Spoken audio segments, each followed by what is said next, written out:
Bonsoir et bienvenue pour cette nouvelle épisode de la série à chaud. Le film d'aujourd'hui s'appelle Logan. Il est sorti le 1er mars. Il a été réalisé par James Mangold et je l'ai vu au cinéma et en version originale. Oui, je vous refais le coup de la fin de la critique précédente où je fais, il y a un petit côté critique de minuit. Mais bon voilà, mon bébé est au lit, il est tard et faut que je chuchote pour pas la réveiller. Donc je retente le coup, si ça vous plaît pas, vous me le dites, vous me le faites savoir et puis je trouverai d'autres solutions. En attendant, on va se la faire encore intime, sensuelle et chaud. Bref. Alors, pour parler de Logan, j'aimerais commencer par faire un petit point sur James Mangold, qui est un réalisateur vraiment intéressant. Alors, j'ai pas vu tous ses films, mais c'est un mec dont j'ai gardé le nom en tête, notamment à l'époque où j'avais eu la chance de voir l'excellent Copland, qui m'avait laissé un très bon souvenir. Je me souviens vraiment d'un excellent thriller, et c'est un film qui m'avait marqué à l'époque parce qu'il y avait un côté réaliste, cru, qui manquait dans les productions de cette époque-là, notamment pour un film avec Sylvester Stallone. C'est un film que je recommande, mais je vais le remater, je vous ferai peut-être un petit avoir là-dessus, parce que c'est vraiment un putain de bon film. J'ai vraiment un très très bon souvenir de ce film-là. Et notamment à cause d'un casting assez dingue. C'est balèze de faire des bons films avec des castings aussi lourds. Tout le monde ne s'en sort pas. Il a aussi fait le sympathique Night and Day, qui n'est pas un grand film, qui n'est pas un grand Tom Cruise, mais qui est sympa. Un petit côté tango comme ça, qui reste assez étrange. Et puis qui est au final le dernier film réellement intéressant, je pensais, que j'ai pu voir avec Cameron Diaz. Si je dis pas de bêtises. Ah non, je crois que c'est elle qui joue dans Cartel, l'excellent Cartel de Ridley Scott. Bon, bref, je dis des bêtises. Night and Day, c'était sympathique, quoi. Le 3h10 pour Yoba, un bon petit western. Il n'y en a pas assez qui sont des westerns. Je suis pas fan de western, mais je trouve que quand il y en a, c'est un thème qui permet. C'est un style de film plutôt qui permet beaucoup de choses. On n'en voit pas beaucoup, malheureusement. Là, dernièrement, j'avais vu aussi le remake des 12 salopards, si je dis pas de bêtises, je sais plus, qui était sympa, avec Denzel Washington, réalisé par un autre réalisateur vraiment cool, Antoine Fuqua. Fuqua, je me demanderais toujours si ça se dit Fuqua, son nom. Enfin bon, bref, peu importe. Et si c'est voulu. Bon, bref, on s'en fout. Il avait aussi réalisé Identity. Je l'ai découvert en regardant dans sa filmographie. Identity, un bon petit polar, un peu fantastique comme ça, pas mal du tout. J'ai des très bons souvenirs de ce film-là, mais il faudrait que je le revoie aussi. Voilà. Et puis, il avait réalisé avant Logan, Wolverine, le combat de l'immortel. Je fais juste un tout petit retour en arrière.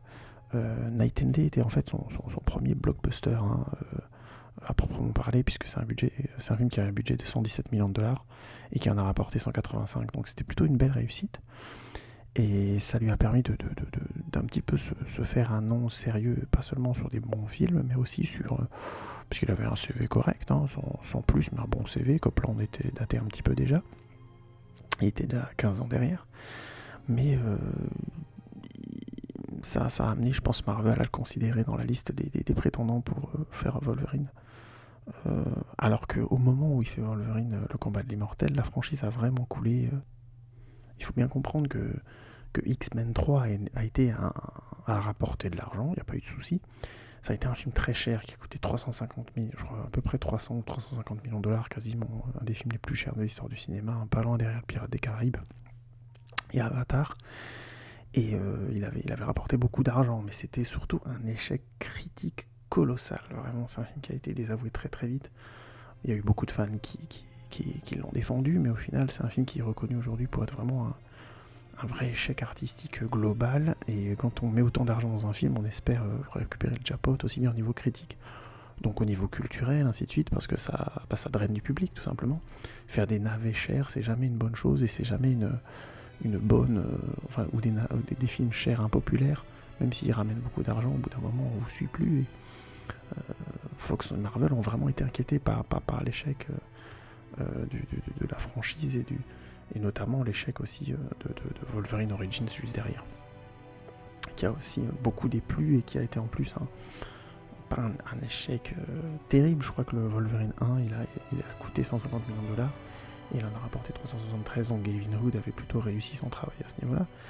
Mais c'était aussi un échec critique colossal. Donc le deuxième d'affilée après celui de X-Men 3 qui avait déjà pas divisé la critique, mais certains critiques appréciaient certaines parties, mais étaient plutôt d'accord sur le fait que le film était globalement un navet, quoi. Et c'est vraiment après le succès de X-Men First Class que l'idée de relancer les X-Men à partir de là et de relancer Wolverine est revenue un peu dans la tête de Fox et de Marvel. Pour la petite histoire, c'est Hugh Jackman en fait qui voulait vraiment faire un deuxième film avec Wolverine, qui était déçu du premier, déçu d'avoir produit un film qui finalement avait beaucoup déplu, même si lui était assez fier du projet. Hein. Il s'est dédié plusieurs années plus tard, mais au départ, quand il présentait Wolverine, il estimait que c'était le film ultime sur le personnage et ainsi de suite. Donc bref, il racontait un petit peu n'importe quoi. On peut être un bon acteur et piger à ce qu'on fait, hein. C'est pas nouveau. En tout cas, on peut en piger grand chose, parce que franchement, quand on voit les rushs de Wolverine, il y a un moment donné, on se pose des questions quand même. Mais bon, peu importe. Et il a été remotivé en fait. Il avait un peu abandonné l'idée pendant un moment de faire le personnage après Wolverine. Et il a été remotivé par Darren Aronofsky. Hein. Donc Darren Aronofsky, le réalisateur de Pi, Black Swan, surtout Requiem for a Dream, et puis du controversé The Fountain, que perso j'aime beaucoup, je vous en parlerai probablement une prochaine fois, et qui lui a vraiment donné de nouveaux éléments sur le potentiel du personnage, et qui à un moment donné a été signé par Fox et Marvel pour faire ce fameux Wolverine, le combat de l'immortel, qui s'appelait d'abord simplement The Wolverine. Mais bon, Aronofsky, c'est aussi un réalisateur très costaud, qui a beaucoup d'orgueil, et il a abandonné le projet très vite, et il a dit que c'était pour pas quitter sa famille une année entière. Je pense plutôt qu'il y avait une vraie divergence artistique et qu'il a senti que c'était pas le moment, que le terrain n'était pas bon pour qu'il aille jusqu'au bout d'un Wolverine air-rated, très violent, très minéral comme ça, qui retrouvait quelque chose d'animal.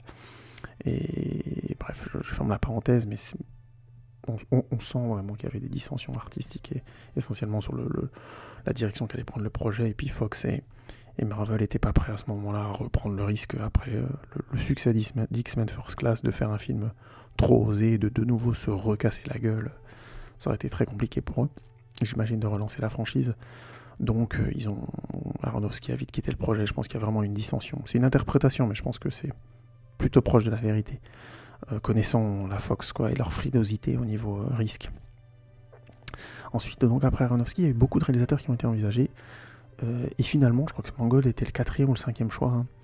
Et c'est finalement James Mangold, hein, qui a repris le projet, et on lui a imposé en quelque sorte de lier la première trilogie X-Men à la seconde par ce film. Donc c'est un film qui avait déjà dans son cahier des charges une grosse part de travail. Il devait faire le lien entre la trilogie de Bryan Singer, entre guillemets, même si c'est Brett Ratner qui a réalisé le X-Men 3, donc X-Men 1, 2, 3, et la suite de X-Men First Class, qui est devenue ensuite Days of Future Past. Donc ça permettait de remettre Hugh Jackman dans le projet, puisque l'acteur avait énormément de succès, que même si la franchise avait pris un coup dans la gueule, le public aimait encore beaucoup Hugh Jackman, donc il y avait moyen de vraiment utiliser ça. Et évidemment, les exécutifs de Fox se sont pas trompés en centrant ça sur le personnage de Hugh Jackman qui avait été remotivé par Aronofsky, blablabla, donc tout convergeait pour que tout le monde soit d'accord là-dessus. Il fallait juste ce qu'on appelle un yes man, et Mangold était un peu tout dessiné, puisqu'il avait déjà bossé avec Hugh Jackman sur un précédent film que je n'ai pas vu, hein. Donc ils se connaissaient, et en plus c'est un mec plutôt talentueux, donc il y avait moyen que ça donne quelque chose d'intéressant, quoi. Donc le film était donc ce film, le combat de l'immortel, était donc pensé comme un épisode liant, mais il devait être aussi un film indépendant de la série principale X-Men. Donc il y avait quelque chose d'un peu schizophrène au cœur de la série, ce qui rendait ce film, ce qui donnait au film Wolverine une difficulté très particulière. Je dis ça parce que visiblement Logan devait se situer un peu dans la même chose, et c'est pas exactement ça. Je reviendrai là-dessus plus tard, mais donc j'essaie juste d'être clair. C'est vraiment un statut schizophrène entre être un lien entre les épisodes d'X-Men, tout en ayant son identité à lui, pas les mêmes mutants, pas les mêmes histoires, et que éventuellement on ne fasse pas référence du tout dans les films X-Men, que ça ne gêne pas si les gens n'ont pas vu les films Wolverine entre les films X-Men. Alors, pourquoi parler de Wolverine, le combat de l'immortel ? Parce que le travail de Mangold, comme à chaque fois, a été, je trouve, efficace et habité. Je trouve vraiment son style. C'est un style efficace, mais j'ai été méchant en disant que c'était un yes man. C'est quand même un mec qui a du talent et qui sait habiter, je trouve, les films qu'on lui commande. Hein. L'exemple de Night and Day est intéressant. C'est pas un grand film, mais il y a quelque chose. Il a une petite saveur, il a une petite identité. Donc, dans Wolverine, le combat de l'immortel, la première partie, où Wolverine vit dans la forêt notamment, vraiment, c'est sous-exploité, quoi. On voit clairement qu'il y avait eu au départ l'idée d'Aronofsky d'une part un peu plus animale, des choses que lui il sait mettre en scène, quoi. Mais là c'est vraiment mis en scène sans brio, il y a plusieurs défauts. Alors, il y a des gens qui ont critiqué le fait que l'ours, à un moment donné, Wolverine a une interaction avec un ours, que l'ours, les effets spéciaux étaient dégueulasses. Bon, moi perso ça m'a pas choqué plus que ça, j'ai juste trouvé que c'était mou. C'est mou globalement, ce que ça le raconte pas très bien. On trouve un Wolverine qui donc fait des cauchemars en se souvenant de Jean Grey, donc en faisant clairement la liaison avec la fin de X-Men 3, puisqu'on a carrément des images de X-Men 3 qui montrent le moment où Wolverine, donc je spoil, désolé, mais est obligé de sacrifier Jean Grey. Bon, je passe les détails. Ça se passe pas grand chose puisque X-Men 3 est mauvais de toute façon. Non, mais je vais éviter de trop spoiler quand même. Hein. Mais bon, c'est monté sans brio, il n'y a vraiment pas grand chose quoi, de dit à partir de ces séquences-là. La partie qui se passe ensuite au Japon, je trouve qu'elle est vraiment mise en scène avec élégance. On a des décors du Japon ancien, du Japon urbain, qui sont utilisés comme un terrain de poursuite, et je trouve que c'est très efficace. Je dis pas que c'est révolutionnaire, mais c'est efficace. Les images dans les maisons traditionnelles, avec des travings latéraux léchés par exemple, j'aime bien le moment où on voit des ninjas attaquer une maison traditionnelle comme ça, qui se situe en haut d'un gratte-ciel je crois, et on les voit tous, le travelling suit un ninja qui va tuer quelqu'un en faisant aucun bruit, puis il y en a un autre derrière qui arrive par l'extérieur du champ, et on les voit comme ça, mais réduire au silence la maison, c'est pas mal du tout, c'est très stylé, et ça, je trouve que ça paye pas de mine dans un film de ce calibre-là, d'avoir des plans comme ça, bien coordonnés, bien mis en scène, assez léchés. Je sais que on a critiqué pas mal le côté kitsch de ça, mais moi perso, j'ai trouvé que c'était une vision de la culture japonaise pas si kitsch que ça. C'est clair, le film est très orienté, ça reste un blockbuster américain, donc au niveau respect de la culture, on repassera. Mais honnêtement, moi ça m'a pas choqué. Je me suis dit voilà, ça reste un film de super-héros, et je reviendrai après là-dessus, mais c'est certainement pas un grand film non plus, donc de là à dire qu'il insulte la culture japonaise, j'irai pas jusque-là. Je dirais simplement qu'il a essayé d'une certaine manière d'être respectueux, et que ça a été parfois maladroit, sans plus. Moi perso, il y a une séquence notamment de poursuite, avec un archer qui court sur un toit, et puis Wolverine qui court au sol, que je trouve assez efficace, assez trépidante. Il y a une sorte de découpage entre le point de vue de l'archer, donc en hauteur, et le point de vue de la course au sol, qui rythme assez bien, puisque le point de vue de l'archer fonctionne comme des respirations. C'est assez bien foutu avec la flèche qui fait... les flèches que l'archer envoie, qui jouent comme une sorte de musique, qui scande la poursuite. C'est pas mal foutu, franchement. C'est pas extraordinaire, c'est pas révolutionnaire, mais au moins c'est une idée de mise en scène que je trouve... efficace à défaut d'être extraordinaire. Il y a une séquence de combat, un enterrement qui est plutôt spectaculaire et nerveuse. Et puis après ça, on a aussi une scène dans un train à grande vitesse avec des cascades que moi perso j'ai trouvé spectaculaire et assez fun. Je sais qu'il y a beaucoup de gens qui ont dit que c'était du jeu vidéo, que ça ressemblait pas à Wolverine, que c'était déplacé. Oui, clairement on a imposé à Mangold de faire à un moment donné quelque chose de très spectaculaire. Mais bon, je sais pas, je trouve que ce jeu sur la pesanteur, je l'ai trouvé sympathique, assez étonnant pour Wolverine, effectivement peut-être déplacé, mais moi je trouvais ça juste étonnant. Et c'est la séquence d'action qui m'a le plus marqué du film, hein. Je me suis dit voilà, au moins ça c'est spectaculaire. Pour moi c'est bien, c'est un bon blockbuster vraiment sans plus, mais c'est clairement pas un bon film singulier, c'est un blockbuster calibré, avec un peu d'identité mais pas trop. Voilà quoi, sans plus. Donc on a une bonne scène d'action. Dedans, il y a certains blockbusters qui sortent où j'ai vraiment du mal à sortir une scène d'action qui m'a marqué quoi. Bref. J'ai bien aimé aussi la rencontre de Logan avec la culture nippone dans celui-là, qui est plutôt bien exploité. C'est souvent drôle. Il y a aussi des phases d'incompréhension que je trouve assez logiques, plutôt bien amenées. On a un Logan bourru qui rencontre une société avec des étiquettes comme ça, très guindées. Alors oui, je comprends qu'on puisse trouver ça un peu caricatural, mais moi perso non. Je trouve que c'est pas extraordinaire, franchement. C'est pas marquant, mais je trouve pas ça grave non plus. C'est pas original, mais ça reste plutôt bien fait.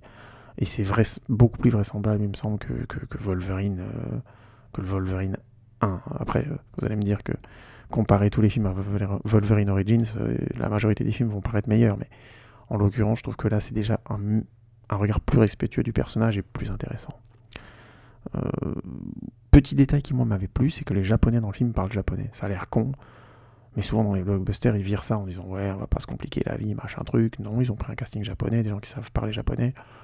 Ça donne une petite vraisemblance, et c'est un choix fort du réalisateur dans ce contexte, faut être honnête.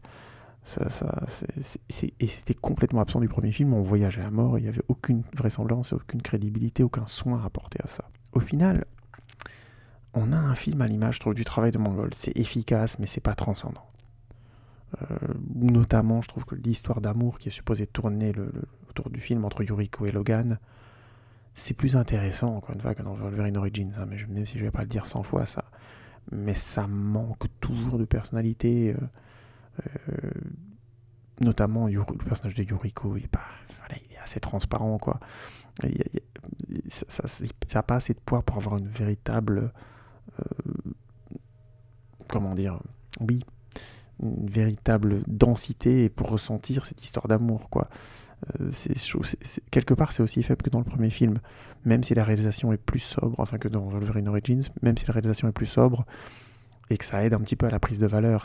Les dialogues sont plus courts, le film prend mieux son temps pour les personnages. Je me souviens notamment d'une scène de repas avec Yuriko et les détails que Yuriko range les baguettes que Logan met sur la table. C'est vraiment la rencontre, encore une fois, entre Logan et cette société d'étiquettes. Ça, je trouve que c'est crédible. C'est des détails, mais c'est vraisemblable. Alors que dans Wolverine Origins, quoi, l'histoire de je sais plus comment ce qu'elle lui dit, là, le nom Wolverine de Kekuucha et machin truc. Oh putain, c'est...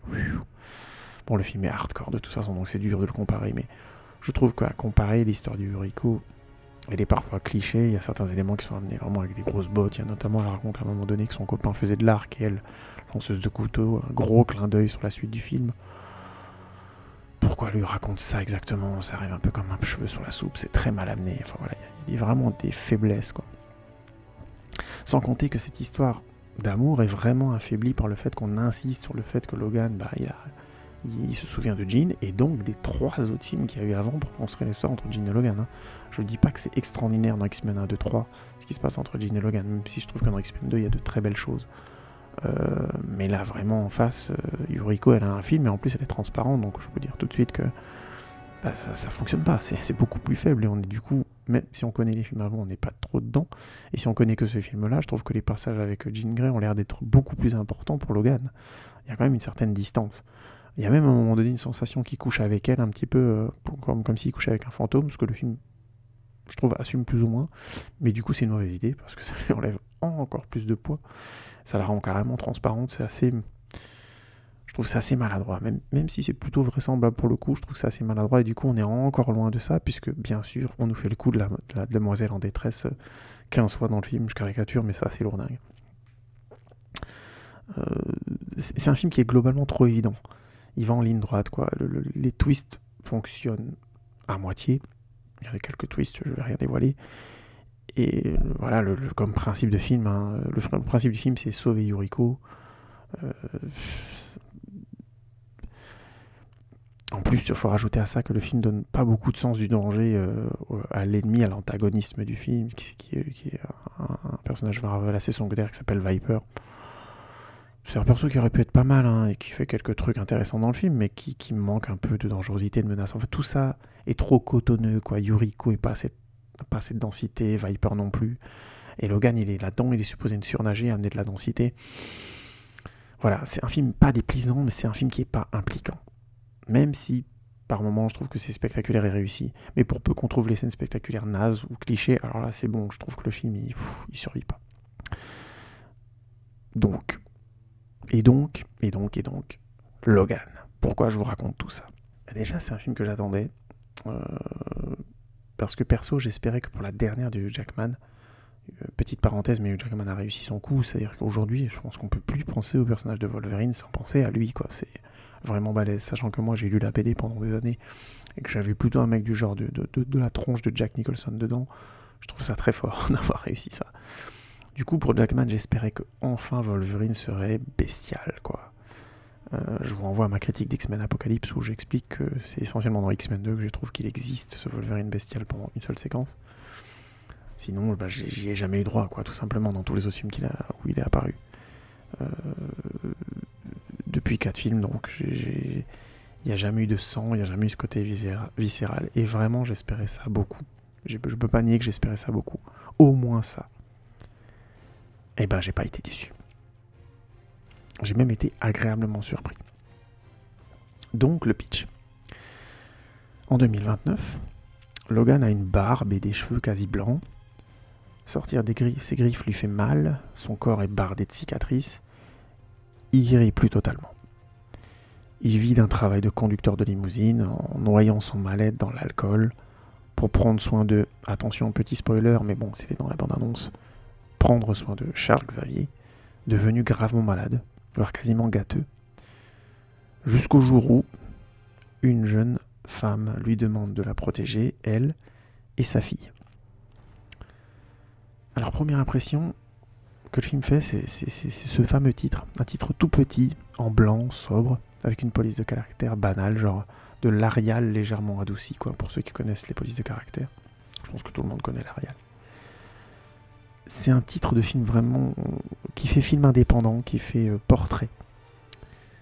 Il y a une sobriété qui apparaissait dès les bandes annonces, hein, et effectivement elle est là, les bandes annonces n'ont pas menti, elle imprègne le film. Les premières images d'un Logan couché, sous, qui s'enlève pour empêcher qu'on lui vole ses pneus, et qui tue comme ça, qui se met à tuer d'un seul coup par colère, qui tranche dans le sang et les viscères. En une séquence, tout est dit. Logan naviguera entre le viscéral et l'intime. Avec plus ou moins de bonheur, mais au moins il va être là. La mise en scène de Logan tranche avec celle du combat de l'immortel. Il y a vraiment une impression d'avoir franchi une division et d'assister à quelque chose globalement de très haut niveau. C'est pas surprenant pour moi venant de Mangold, mais ça fait plaisir qu'il ait pu y retourner, qu'il ait pu y aller. On retrouve vraiment l'esprit qu'on a pu voir dans Copland par exemple, vraiment cette qualité de mise en scène et ce côté posé, léché mais pas maniéré. La photographie tout en orange et les lumières presque saturées illustrent un monde vraiment post-apocalyptique grillé sous le soleil. Le film baigne dans une sensation de fin d'une société contemporaine où la violence est constante. Hein. C'est une violence criminelle, sociale ou militaire. Dès les premières images de Logan, qui est couché ivre sur un siège de limousine, les visages seront peu maquillés, ridés et usés. Il y a quelque chose de désœuvré, de fini, de trop tard qui traverse tout le film. C'est un film romantique en quelque sorte. C'est rare et ça fait plaisir de voir ça, notamment dans une grosse production. Vraiment, hein, le lien entre le décor, la photographie et la mise en scène est exceptionnel pour un film de série X-Men. Pourtant, je suis un grand fan de X-Men First Class ou même de Days of Future Past, mais ici, la vraisemblance est encore poussée plus loin. C'est une vraisemblance qui est aussi soutenue par le personnage de Logan, qui a un pouvoir cette fois-ci plus physique. Alors, il y avait déjà une esquisse de cette idée dans le combat de l'immortel, mais ici, c'est mieux foutu, avec cette idée que le facteur guérissant est, entre guillemets, en difficulté ou fonctionne plus correctement, quoi. C'est un choix de film de mettre Logan à la limite de ses pouvoirs qui apporte une sensation de danger, de limite du personnage en plus et qui fonctionnait pas dans le combat de l'immortel ou qui était assez gadget, je trouve, finalement, alors que c'était une idée forte, mais au final le film n'arrivait pas à le mettre en scène. Et là par contre ça fonctionne beaucoup mieux. Pour la petite parenthèse, c'était ça la grande idée d'Aronofsky, c'était de priver le personnage d'une sorte c'est un personnage, l'idée qu'un personnage qui se croit immortel en est en fait privé, quoi. D'où le titre du deuxième et le fait qu'effectivement ils ont encore poussé le plus loin le concept dans Logan et qu'ils sont allés vraiment au bout du concept en fait. Cette sensation est aussi renforcée par une mise en scène et une photo de Logan qui est vraiment très très réussie, c'est du très grand art. C'est simple, c'est le film X-Men que je trouve le plus abouti et le plus maîtrisé esthétiquement. Même s'il n'est pas parfait, hein. Par exemple, la fin du film, la conclusion se passe dans une forêt. Et là, honnêtement, je trouve beaucoup plus quelconque. Notamment, les décors sont vraiment, vraiment quelconques, quoi. C'est pas... Avec notamment des choix de mise en scène des combats qui sont qui se veulent spectaculaires, mais je trouve assez discutable, j'en parlerai plus tard. Le casting du film est globalement très bien. Les seconds rôles sont très secondaires, mais font le taf. La mère de la jeune fille est crédible et efficace en peu de scènes, en fait. C'est une actrice notamment qui joue dans la série Orange is the New Black, si vous voyez, et elle est très bien aussi dans cette série-là. Et dans le film, elle est très bien. Elle assume très bien son rôle. Son rapport à Logan est crédible. D'abord, Logan la rejette, puis il est travaillé par sa nature protectrice et notamment aussi par la détermination de la jeune femme. Je trouve qu'elle participe bien aux atermoiements de Logan. Encore une fois, c'est vraiment un personnage secondaire. Elle sert juste à faire du build-up autour de Logan, mais elle le fait bien. Je trouve que c'est relativement crédible. Le méchant scientifique et le méchant militaire du film font le taf. Les muscles et les cerveaux, ils sont cruels, mais chacun à leur manière. Tout en ayant un gros défaut d'écriture malgré tout, ils ont vraiment pas de background. Ou alors vraiment très très peu. Du coup, ça leur enlève beaucoup d'intérêt. Ils sont trop transparents comme personnages. Et ce malgré que les acteurs sont sérieux et fassent le taf, quoi. C'est toujours la même chose. J'en parlerai dans d'autres critiques, notamment dans le prochain après le film, mais honnêtement pour l'instant je trouve que c'est un gros défaut de faire apparaître des personnages comme ça qui sont supposés être des antagonistes, mais qui en fait sont absolument creux et dont finalement les motivations vont rester très très archétypales et pas très poussées, quoi. Ça aurait été vraiment dommage si le trio principal n'était pas juste excellent, quoi. Alors déjà Hugh Jackman joue vraiment à son top. Comme dans chaque film X-Men, hein, il est impliqué, sérieux et donc il en est vite crédible. Il maîtrise en plus son personnage depuis au moins 2-3 films. Hein. Je pense qu'à partir de X-Men 2, même si le maquillage du personnage n'était pas encore tip-top, il commençait vraiment déjà à comprendre son personnage.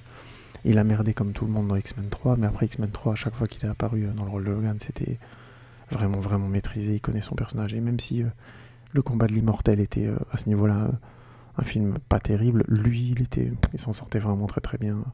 Je me souviens d'une scène assez badass où il balance un mec de par-dessus un balcon dans Logan, où ça fonctionne, quoi.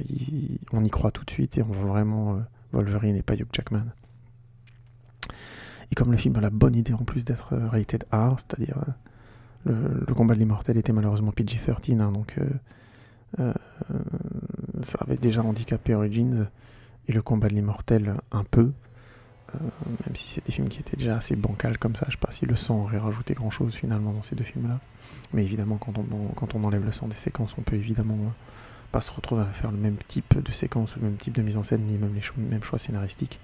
On est bien d'accord que dans le Wolverine Origins, le combat de boxe à la con contre Blob est clairement un échec d'écriture, un échec de choix d'écriture et un échec d'avoir laissé passer le film en PG-13, notamment, au-delà du fait que c'est une scène complètement stupide.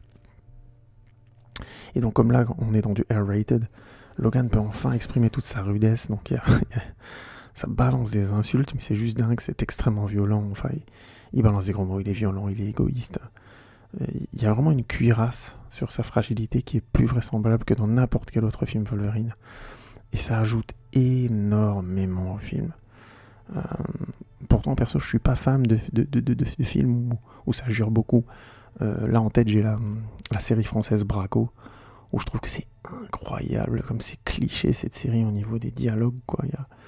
J'avais fait à un moment un petit exercice quand je matais la première saison, parce que j'ai maté les 2 premières saisons de Braco.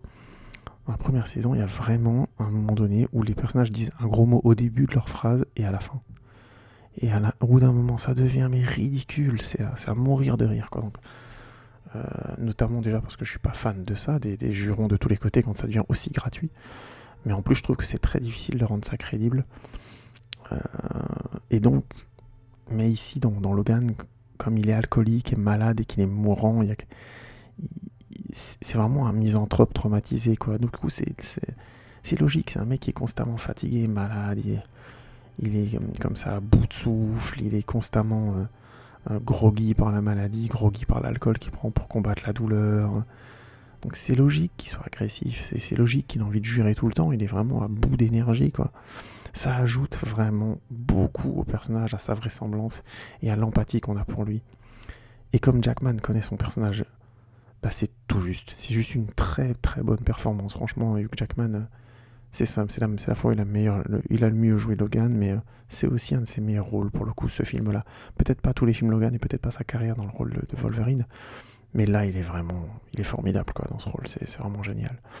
Petit détail esthétique, donc qui me revient en tête, c'est qu'on a abandonné sa fameuse coiffure de Wolverine dans celui-là, et je trouve que c'était une bonne idée.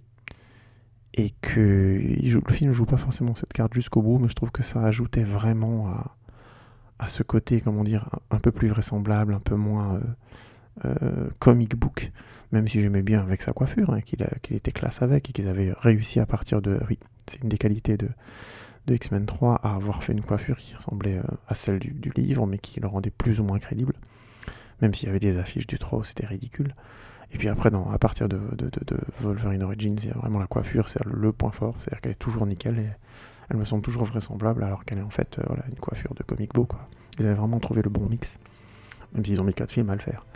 Et là, du coup, il n'a pas cette coiffure-là, et je trouve que ça ajoute à son côté perdu, avec sa barbe et tout. Voilà, c'est juste un vieux type, quoi. Et c'est vraiment un petit détail, mais c'est un petit détail qui fait aussi beaucoup pour le personnage et pour l'immersion dans le personnage dans le film, je trouve. On est quitté un peu cette imagerie comic book. De toute façon, c'est pas un comic book movie, hein. Je trouve que c'est vraiment une des forces premières de Logan. J'y reviendrai plus tard.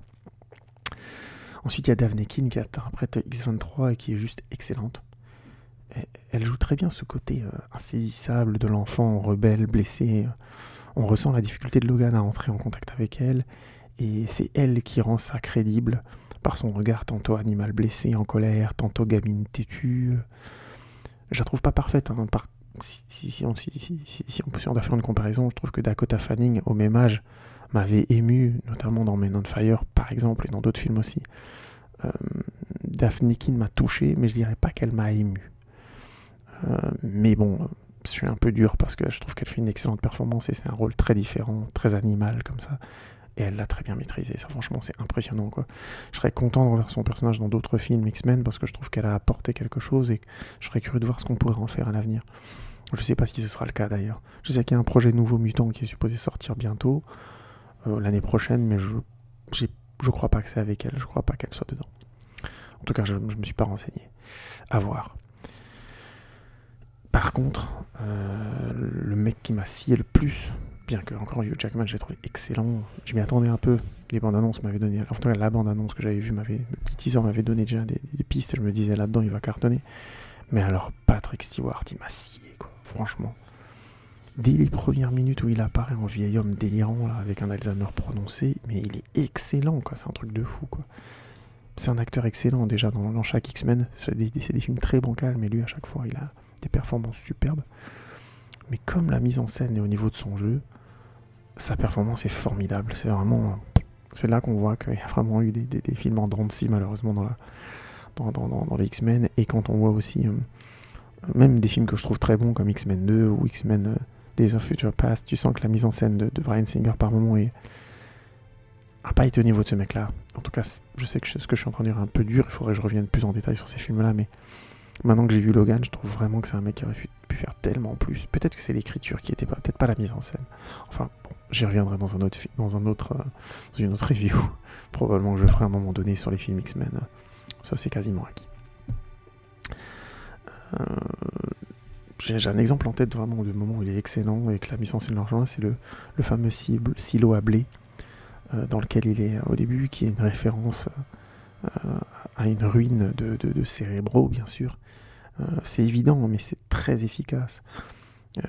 Sûr que le public qui avait vu les films X-Men ou qui en avait vu des images a ressenti, je pense, la présence de Cérébro sans forcément le voir.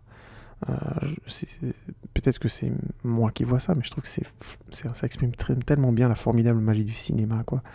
Faire des références au personnage en rapport à son attribut principal dans les films. C'est un lien évident à l'histoire de Xavier dans les films, mais c'est élégant et romantique. Il y a vraiment le destin de Xavier, toujours en conflit avec son meilleur ami, toujours loin de la femme qu'il aime, comme dans X-Men Apocalypse par exemple, toujours à reconstruire son école. Et c'est vraiment lui le symbole du romantisme, je trouve, du film. Il y a quelque chose de toujours trop tard chez lui, et c'est en ce point-là que je trouve qu'ils sont vraiment proches, Xavier et Wolverine, et que c'est le rapprochement qu'il y avait entre eux qui pouvait paraître un peu absurde dans X-Men 1, un peu forcé, et c'était le cas, parce que tout simplement Wolverine était un personnage plus sexy que Cyclops ou que d'autres personnages de l'école comme Tornade et ainsi de suite. Là, elle trouve vraiment tout son sens dans Logan. Je reviendrai là-dessus plus tard. En tout cas, Patrick Stewart excelle à jouer un Xavier malade, puis un professeur, puis un vieil homme, puis un grand-père, puis un vieillard acariâtre.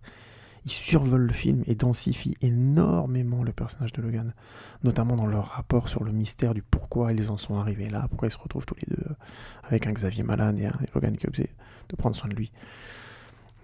Patrick Stewart et Jackman sont excellents, mais dans toutes leurs scènes ensemble. Et si tu ajoutes à ces scènes, si tu ajoutes les scènes avec Daphne Keane, le film devient vraiment excellent, quoi. Après, il faut que j'ajoute aussi un truc, c'est que les performances d'acteurs ne sont possibles que si le texte est bon. Et là, c'est du très bon texte. C'est vraiment très bien écrit. Notamment les dialogues. Il y a plusieurs dialogues qui sont sombres, désenchantés, matures. C'est étonnant et très agréable dans un film X-Men car c'est trop rare. Ou alors c'est souvent étouffé par des effets spéciaux qui manquent parfois de limites de vraisemblance. J'ai vraiment en tête, désolé, on va dire que je tire sur l'ambulance, mais X-Men 3, où les pouvoirs sont balancés sans contexte réel, comme des clichés qui donnent l'impression d'être de vide, en fait, quoi. Je prends l'exemple du Juggernaut, de l'homme multiple et tout ça, c'est des gadgets complets. Alors que dans l'exemple inverse, c'est dans X-Men 2, c'est Pyro, qui est la fameuse scène où il est en colère et il a une colère noire comme ça qu'il relance contre les policiers et puis il commence à tout brûler dans la maison des parents de Iceberg. La scène n'est pas extraordinairement mise en scène, mais elle fait bien comprendre le truc principal, c'est que c'est d'abord un orphelin en colère qui utilise son pouvoir. Et ça donne une crédibilité très très forte au pouvoir. Ça lui donne de l'incarnation émotionnelle, une incarnation émotionnelle que le spectateur peut comprendre. Et c'est la même chose devant Logan. Déjà, le premier dialogue entre Xavier et Logan est très beau et complexe. La grande majorité des échanges entre Logan et Xavier sont excellents. J'ai revu le film pour refaire. Je ferai peut-être à l'occasion une analyse des dialogues. J'ai des idées de vidéos, notamment d'analyse de séquences, et je le ferai probablement sur certains dialogues de Logan que j'ai trouvé vraiment très très bons. Les dialogues entre Logan et X-23 sont aussi très bons, et surtout ils sont vraisemblables. C'est très bon parce qu'on ne ressent pas le côté forcé des relations clichés adulte-enfant, enfant-ado, quoi, vu dans un million de films, quoi. Souvent dans le film, Logan, il n'est pas juste maladroit, il est agressif presque physiquement. Il jure tout le temps, il insulte X-23 plusieurs fois. Et du coup, il est juste crédible en adulte alcoolique, étouffé par ses problèmes, et qui ne veut pas s'encombrer d'une gosse, quoi. Cette liberté enfin donnée par la production à Fox à un film Wolverine, ça illumine le film et c'est incroyable. Logan est enfin un asocial violent et misanthrope. Dans l'Immortel, pour faire la comparaison, dans l'Immortel, il le dit, et dans Logan, on y croit, il l'est. C'est tellement juste par rapport à sa violence physique. Il y a quelque chose qui fonctionne très très bien là. Je veux dire, Wolverine coupe des gens, bordel. Il est violent intrinsèquement. Et c'est un syndrome de vie particulièrement violent et tragique. Et c'est enfin ressenti dans un film Wolverine. Et ça me fait même dire que putain, ça aurait pu être une de ces séries de films, les films Wolverine, quoi. C'est con que la production se soit réveillée que sur le dernier, que se soit dit bon, tant pis, sur le dernier on peut y aller, de toute façon il n'y aura pas de suite avec Jackman, quoi. Mais c'est vraiment con que la production se soit réveillée là-dessus. Pour la petite parenthèse, dans les commentaires de X-Men 1, Bryan Singer évoque déjà que l'idée que Wolverine aurait des cicatrices. C'est Wolverine qui dirait à Rogue qu'il a tenté plusieurs fois de se suicider, mais que comme il est guéri, on voit pas les cicatrices. Et c'est un très très beau dialogue qu'il devait avoir, notamment quand il retrouve Rogue dans le train, dans le premier. Bon, je passe les détails. Elle essaie de fuguer et puis il la retrouve et il devait lui parler de ça. Et ça, c'est une idée de dialogue qui date de X-Men 1, quoi. C'est-à-dire de 1998, quand ils ont écrit le film, quoi. C'est quand même triste de se dire qu'il y avait un tel potentiel dans la série que les réalisateurs et les gens qui ont écrit sur le film en avaient conscience. et que pour des idées de production, je pense, compréhensibles, puisque le public, a priori, va plus vers des super-héros grand public et plus on va dire, familiaux, hein, les Avengers en tête, par exemple. Mais c'est con, je pense vraiment que ces films auraient cartonné encore plus s'ils avaient eu ce côté adulte dès le départ, parce que tout simplement le matériau des X-Men le permet, quoi. Quelle série de films ça aurait pu être, quoi. Ça aurait été dingue. C'est vraiment dommage. Bon, voilà, on a au moins Logan qui est arrivé à la fin pour tenter cette approche-là. Mais bon, c'est trop con, quoi. Bon, bref, avançons. Je retourne au dialogue. Un des trucs que j'apprécie aussi, c'est que quand X-23 lui répond, c'est tout aussi crédible et fort.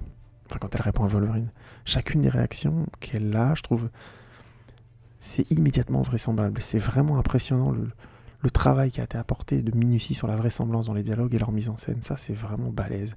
Je pense que c'est un bon petit exemple de rapport enfant-adulte, hors de toute forme de cliché. Aussi bien le cliché des films grand public, façon, puisque Jackman est dedans, Real Steel, que je trouve juste insupportable dans les rapports enfant-parent, c'est invraisemblable. Du début à la fin, c'est vraiment insupportable. Et tout ça pour forcer une sorte de happy end. C'est un film assez insupportable, rien que pour ça. Je le regarderai, si vous n'êtes pas d'accord avec moi, je ferai peut-être une review un peu plus modérée sur la question, mais ma sensation au jour d'aujourd'hui, c'est vraiment que Real Steel est complètement foiré à cet endroit-là. Mais il y a aussi un autre défaut qu'on trouve un peu dans des films comme, vous savez, les films qui gagnent le festival de Sundance, comme Little Miss Sunshine ou autre, où on crée un rapport du coup un peu drôle, un peu décalé, un peu étrange, avec un ado ou un gosse, et ça devrait devenir vraisemblable. Mais en fait, ça l'est pas plus. Je trouve que c'est tout aussi c'est très souvent peu crédible, mais c'est juste frais et drôle, parce que c'est original, ce qui est déjà une qualité. Il y a au moins ça. Mais c'est pas pour autant vraisemblable. Là, vraiment, le rapport qu'il a avec Danekin, je trouve qu'il est, mais c'est tellement vrai, quoi. C'est-à-dire, c'est tellement ce côté incompris, l'adulte qui pige rien à l'enfant, et l'enfant qui, en contrepartie, est juste un enfant, et a pas à essayer de l'aider à se faire comprendre, en tout cas pas au début, quoi. Enfin, c'est tellement juste ça, et tellement bien écrit, que mis en scène et joué, qu'on obtient vraiment quelque chose d'assez unique. Je crois que le dernier film que j'avais vu qui m'avait fait cette impression-là, j'ai fait une toute petite review dessous, quand je faisais mes petites vidéos à chaud de 2-3 minutes. C'est un film avec... j'ai oublié le titre. En France, ils avaient rebaptisé le film Daddy Cool avec Mark Ruffalo, l'Hulk des Avengers, mais là, dans un film très beau. Et là, effectivement, le rapport parent-enfant, j'avais trouvé ça extrêmement vraisemblable, de bout en bout.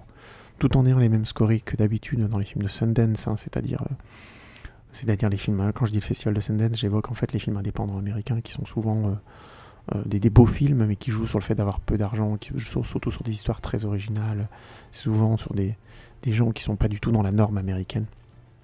Et le festival de Sundance récompense souvent ce genre de film. Et donc, bref, dans Daddy Cool, voilà, le titre original c'est The Infinite Polar Bear. Et le rapport qu'il a avec ces deux gamines, c'est vraiment excellent. Et les deux gamines sont hyper ressemblables de bout en bout. Ça marche vraiment très très bien, ce film. Je vous le conseille d'ailleurs encore, si vous l'avez jamais vu, Daddy Cool, c'est vraiment bien. Le titre est naze, mais le titre original est vachement bien. Mais le titre français est naze. Par contre, c'est un très très bon film, je trouve. Pas forcément très maniéré, pas forcément incroyable en termes de mise en scène, mais d'une efficacité dans les dialogues et dans les rapports entre les personnages qui force au respect. Je vous le conseille. Bref, je ferme la parenthèse. Bon, je reviens sur Logan. C'est vrai que j'ai été beaucoup dithyrambique. Est-ce que le film a des défauts ? Eh ben oui. Oui, il en a. Déjà, les scènes d'action sont globalement efficaces, mais pas toujours exceptionnelles. L'ajout du sang, du gore, on va dire, ajoute vraiment le sel en plus qui rend des chorégraphies correctes. Enfin, ça transforme des chorégraphies de combat correctes et assez nerveuses, franchement, globalement, plutôt bien foutues en scène et assez lisibles tout en étant nerveuses. Ce côté gore et sanguinolent, entre guillemets, ça ajoute un petit peu ce petit sel en plus, et ça en fait de très bonnes scènes d'action. Mais si on enlève le gore, et ce sont quand même des scènes d'action dignes du combat de l'immortel, en fait. C'est pas... mais sans la scène du train. Il n'y a pas vraiment de scène exceptionnelle de combat. Puisque c'est gore et violent, d'un seul coup, ça fonctionne, ça fait plaisir de voir Wolverine faire ça, mais il faut le dire, je me souviens pas d'une scène vraiment réellement spectaculaire en tant que scène de combat dans le film. le gore et tout ça rend bien, encore une fois, la sensation de colère de Logan, et surtout de X-23, hein, parce qu'elle fait des scènes de baston assez dingues. La gamine fait des trucs assez fous, la cascadeuse qui l'a remplacée, alors je crois pas que ce soit elle qui a fait ces cascades, enfin j'en sais rien en fait. Ils font des trucs assez fous, et du coup, c'est dans ce sens-là, mission accomplie, quoi, ça fonctionne bien. Je mets juste un petit bémol sur la scène de fin du film qui justement fonctionne en termes de sens, mais qui manque sérieusement du côté largeur d'un live que le film aurait mérité. Le film est vraiment très très bon jusque-là, et c'est dommage, il a une fin un peu, encore une fois, logique, bien écrite, mais j'aurais aimé que ça soit un peu plus fort, quoi. C'est un problème récurrent d'ailleurs dans la série Wolverine, les scènes de fin sont souvent décevantes, par de mauvaises idées ou par des idées trop simples de mise en scène. Il y a un côté sans génie, mais bon, relativement efficace dans le combat de l'immortel et dans Logan, mais je trouve que ça, on sent clairement qu'il y a un problème à conclure chez James Mangold. Au moins chez James Mangold ça tient un peu debout, et bon, chez Gavin Hood c'était déjà le bordel, alors forcément ils en ont rajouté des caisses sur la fin, et puis ça a été encore pire, quoi.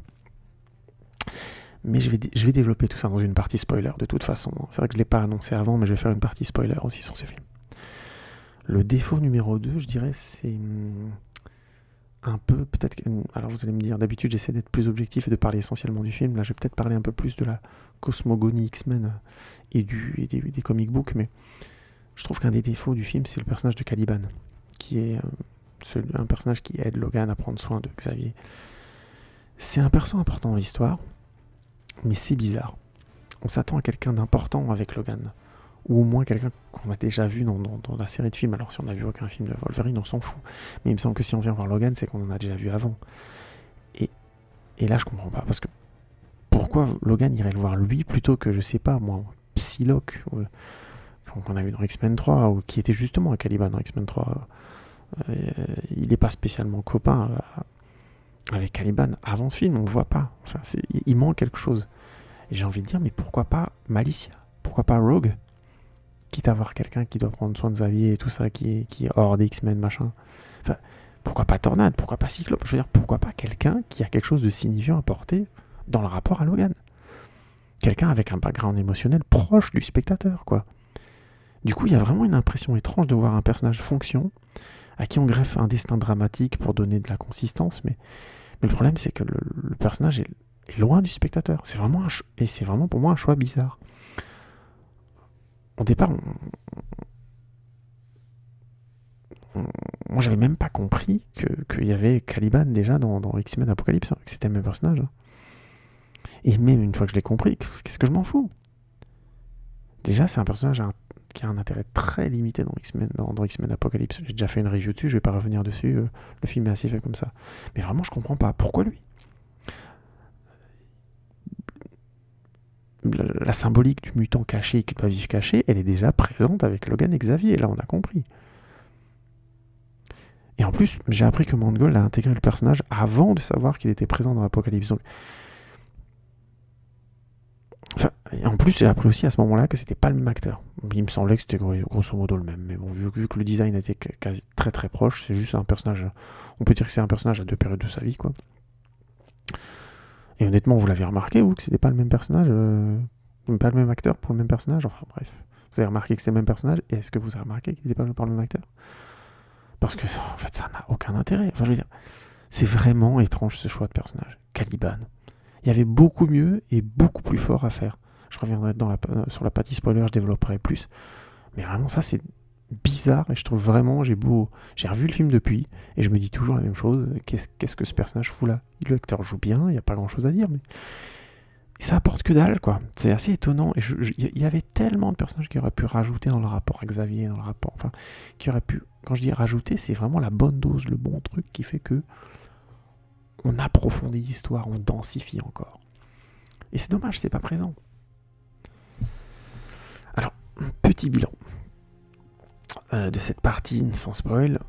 Logan, c'est un très très bon film. C'est un excellent film de super-héros. Mais quand même, je dois modérer ce que je dis, c'est pas un chef-d'œuvre. Il va pas au bout de sa démarche, à mon avis. Et certains éléments sont moins jusqu'au butiste que d'autres. J'approfondirai dans la partie spoiler. Heureusement, le film insiste sur le côté road movie initiatique et sur les dialogues et les personnages principaux qui sont excellents à tout niveau. La mise en scène, les décors, le jeu d'acteur concourent à la vraisemblance et à la sensation de crédibilité de vivre une relation de famille où chaque génération a son mot à dire. C'est les meilleures scènes de film, c'est celle-là. Ces fameux dialogues à 2, à 3, c'est vraiment excellent, quoi. Et je trouve que c'est ce qui donne envie, plaisir de voir le film. En grande partie, c'est ça. Même si, évidemment, j'ai un peu bâché les scènes d'action avant, ça fait toujours plaisir. Encore une fois, le violence et le gore rajoutent ce petit sel qui fait plaisir de voir Logan faire ça. Mais ce qui fait que je trouve, moi, ce qui me pousse en tout cas à revoir le film, c'est un petit peu les scènes de combat, parce que voilà, c'est fun de voir enfin Logan dans un contexte vraisemblable. Mais c'est vraiment le rapport avec Xavier et Daphne Keane qui fait le sel du film, quoi. Le truc qui fait que j'ai envie de revoir ce film, quoi. L'autre truc qui fait que j'apprécie beaucoup Logan, c'est une excellente conclusion à la saga X-Men qui a commencé vraiment en 2000. Le personnage principal de X-Men 1, c'était déjà Logan. Et c'est lui qui lançait réellement l'histoire d'X-Men au cinéma. Et ce film a la très très bonne idée de conclure ça brillamment, vraiment vraiment brillamment. J'ai quelques petits regrets en chemin, comme je disais avant, parce que je trouve que l'histoire de Rogue est quelque part a été mal conclue au fil des films. Toujours dans l'idée que je considère ce film comme la conclusion de la saga X-Men qui a commencé en 2000. Et l'histoire aussi avec Jean Grey qui était conclue plus ou moins dans le combat de l'immortel, c'était vraiment pas terrible, quoi. C'était très moyen. En fait, pour un truc qui était build-upé sur 4 films, au final, c'était pas allé très haut, quoi. C'est vraiment un échec, ça, je pense, de Fox Productions et de Marvel. Ils peuvent vraiment réfléchir là-dessus. Alors qu'en parallèle, l'histoire entre Logan et le professeur Xavier n'a fait que fonctionner et couronner vraiment par ce film. Et donc la conclusion de cette histoire qui a donc duré sur 17 ans tourne ici autour du rapport entre Logan et Xavier, et où le rapport entre Logan et X-23 serait en quelque sorte le résultat. Et honnêtement, à ce niveau-là, sur ce point de vue-là, sur cet axe-là, c'est une excellente conclusion. Perso, j'ai été très ému. C'est fort, c'est tranché. Mais j'approfondirai dans la partie spoiler. Bon, je vais m'arrêter là pour la partie sans spoil. Et non, je viens de me couper la parole à moi-même parce que je me suis rendu compte que j'avais oublié quelque chose d'essentiel dans cette critique. En fait, vous constatez, je sors cette critique donc très tardivement, plus de 6 mois après la sortie du film. Ce qui, entre parenthèses, est une entorse à mes règles, puisqu'au-delà de 6 mois, je devais considérer que le film n'était pas vraiment dans un à chaud, mais dans un à voir, donc j'ai poussé un peu le concept jusqu'à un an sans trop vous en parler. Bon, bref, c'est cosmétique. Mais entre-temps, j'ai eu la chance d'avoir comme cadeau offert par ma bien-aimée la version noir et blanc de Logan. Alors, pour faire un petit point sur la version noir et blanc, il faut être clair, la plupart du temps, je trouvais ça cosmétique. Jusqu'à présent, j'ai essentiellement entendu parler de la version noir et blanc de Mad Max Fury Road, que j'ai trouvé équivalente, voire beaucoup moins intéressante. Jolie, enfin, pas inintéressante, mais beaucoup moins intéressante que le cut classique du film. Donc j'en ai pas trouvé l'intérêt. Et ma femme m'a offert un peu cette copie. Bon, déjà, c'était super content d'avoir la copie Blu-ray du film dans un super boîtier. Mais alors, moi, pour le côté un petit peu geek sur les bords, mais pour le coup, j'étais content, parce que c'est un bel objet. Et j'étais curieux malgré tout de le voir en noir et blanc, même si j'en attendais pas grand-chose. Pensons ça comme un gadget. Voilà, il y a eu Mad Max Fury Road, maintenant on va nous faire ça, tous les films qui sont un peu borderline, apocalyptiques, on va y avoir droit en noir et blanc pendant un moment. C'est comme la 3D qui est en train de s'essouffler au cinéma, mais ça, je reviendrai dessus là, prochainement. Et ben j'ai eu tort. Je trouve que Logan, il faut le voir en noir et blanc. Ouais, je suis assez radical. Je trouve que les plans qui étaient déjà splendides dans la version couleur sont encore plus beaux. Bien sûr, on voit par moments que le film n'avait pas été pensé en termes de photographie pour être en noir et blanc. Donc par moments, c'est pas cramé, mais c'est un peu... ça manque un peu de densité dans les grilles, quoi. C'est pas très intéressant. Ou c'est un côté un petit peu plat. Par moments, faut pas se leurrer, il y a quelques plans comme ça qui jurent un peu et qui trahissent un petit peu le procédé, c'est-à-dire reprendre le film tel quel et puis le transformer en noir et blanc numérique. Mais force est d'admettre que il y a vraiment des séquences du film qui rehaussent en qualité grâce à cet effet. Je parlais peut-être je sais pas si c'est dans la version spoiler, mais dans la partie spoiler que j'ai mis après, mais J'évoque à un moment donné une séquence de fin, notamment qui se passe dans une forêt. Et là, en l'occurrence, je trouve que le noir et blanc sauve vraiment les meubles. Ça rend moins ce côté plat et assez creux finalement du lieu. Il y a quelque chose de l'ordre. Le noir et blanc rajoute une donnée, on va dire, une sensation de film mémoire. Et je trouve que ça colle très très bien avec le discours du film qu'est Logan, qui a l'air vraiment d'être une sorte de journal indirect, sans voix off bien sûr, mais qui par le côté taciturne de Logan renvoie vraiment à quelque chose une sorte de journal personnel qui sera le sien, ou celui de son acolyte X-23. Et je trouve que ça rajoute vraiment énormément de qualité au film. Même la séquence de fin, du coup, devient intéressante. Et beaucoup de séquences deviennent encore plus belles. Les combats de nuit deviennent très très beaux. On a toute une partie là où ils sont en voiture, où c'est vraiment... la texture des peaux est très très belle, gagne vraiment en valeur. Il y a quelque chose de la photographie, de quelque chose de passé. Je trouve qu'il fonctionne beaucoup plus fortement émotionnellement, qui donne un côté encore plus romantique au film. Et vu que, selon moi, c'est un film vraiment romantique à proprement parler, tout est toujours trop tard dans le film, je trouve que c'est vraiment une très très très bonne initiative d'avoir fait ce noir et blanc, même si au départ je sens bien le côté commercial. Mad Max Fury Road a vendu le double de Blu-ray en proposant une version noir et blanc. Mais là, en l'occurrence, pour Logan, c'est la version à voir. Il faut voir cette version noir et blanc, elle est mieux. Elle est vraiment mieux. Ça veut pas dire que la version couleur est pas bien, mais là, j'ai vraiment pris une claque pour le coup. Je me suis dit, mais pourquoi ce film n'a pas été tourné en noir et blanc ? J'ai même l'impression qu'il a été pensé en noir et blanc. C'est étrange, hein, vraiment. Je ferai peut-être une analyse de séquences à l'occasion, puisque je pense à faire une prochaine série de vidéos sur des séquences précises que j'essaierai d'analyser avec vous. Et quand je dis avec vous, c'est-à-dire que je ferai des analyses très ouvertes. Je suis pas du tout sûr de ce que je vous annonce, de ce que j'avancerai, mais j'essaierai de trouver pourquoi cette séquence me plaît, comment elle fonctionne, qu'est-ce qui fonctionne pas, et ainsi de suite. Bref, c'est un autre sujet. Mais je ferai peut-être à un moment donné une analyse de séquence sur un film comme ça, comme Logan, où on passe de la couleur au noir et blanc et on gagne réellement quelque chose dans la profondeur du discours, mais c'est très sensoriel, parce que c'est un choix très radical, enlever la couleur, mettre du noir et blanc. Voilà. C'était juste une toute petite bluette pour vous dire, regardez ce film en noir et blanc, quitte à le voir, parce que franchement, c'est beaucoup mieux. C'est impressionnant, et tellement c'est mieux même. Bref. Je vais donc me redonner la parole, et je me repasse la parole tout simplement. Je vous remercie beaucoup de votre écoute. Si vous n'avez pas vu le film avant, évidemment, regardez-le avant d'écouter la partie spoiler, où je vais m'amuser un petit peu avec vous. Et puis ceux qui veulent me retrouver dans la partie spoiler, on se retrouve tout de suite. N'hésitez pas à aller sur la page Facebook, le tweet. Et je vous dis à bientôt. Merci pour votre écoute les amis. Et puis pour les autres, on se retrouve dans la partie spoiler. À tout de suite.